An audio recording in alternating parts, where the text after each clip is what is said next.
வணக்கம். செய்திகள் வாசிப்பது சரவணா. இது என்ன சாவு வீடா? அழுதுனே வர பிரஸ்காரங்கிட்ட போயிட்டா நாங்க நடவடிக்கை எடுத்து விடுவோமா? வண்டி காணாமல் போன அதிர்ச்சியில் அழுத பெண்ணை அலட்சியப்படுத்திய போலீஸ். திருப்பத்தூர் மாவட்டம் நாற்றம்பள்ளி அடுத்த பெத்தக்கல்லுப்பள்ளி கிராமத்தை சேர்ந்த அங்கன்வாடி பணியாளர் வயது 40 உடைய செந்தில்குமாரி என்பவர் கேத்தாண்டப்பட்டி அருகே உள்ள தனது விவசாய நிலத்திற்கு கடந்த 5ஆம் தேதி தனது ஹோண்டா டியோ இருசக்கர வாகனத்தில் சென்றுள்ளார். வண்டியை நிலத்தில் நிறுத்திவிட்டு விவசாய பணிகளை மேற்கொண்டுள்ளார். அப்பொழுது மர்ம நபர்கள் யாரோ அவரது இருசக்கர வாகனத்தை திருடி சென்றுள்ளனர்.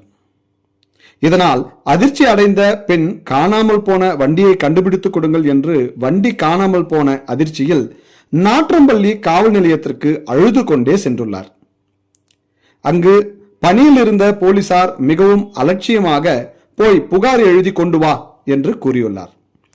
அதிர்ச்சியில் செய்வதறியாமல் திகைத்த பெண்ணுக்கு அங்கு இருந்த செய்தியாளர்கள் உதவி செய்துள்ளனர். அதன் பின்னர் புகாரை காவல் நிலையத்தில் கொடுக்க சென்றுள்ளார்.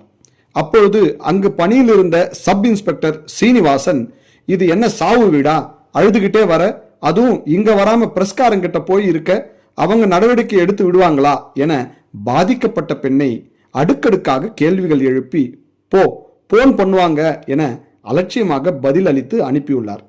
இதனால் மனம் உடைந்த பெண் செய்தியாளர் ஒருவருக்கு போன் செய்து, இது என்ன சாவு வீடா என்று கேட்கிறாங்க சார், என் வண்டி காணாமல் போச்சு என்று போனால் இப்படி பேசுறாங்க என்று புலம்பியுள்ளார். பாதிக்கப்பட்டு புகார் அளிக்க சென்ற பெண்ணை அலட்சியப்படுத்தும் விதமாக போலீசார் நடந்து கொண்டதை பாதிக்கப்பட்ட பெண் புலம்பும் ஆடியோ தற்பொழுது வைரலாகி வருகிறது.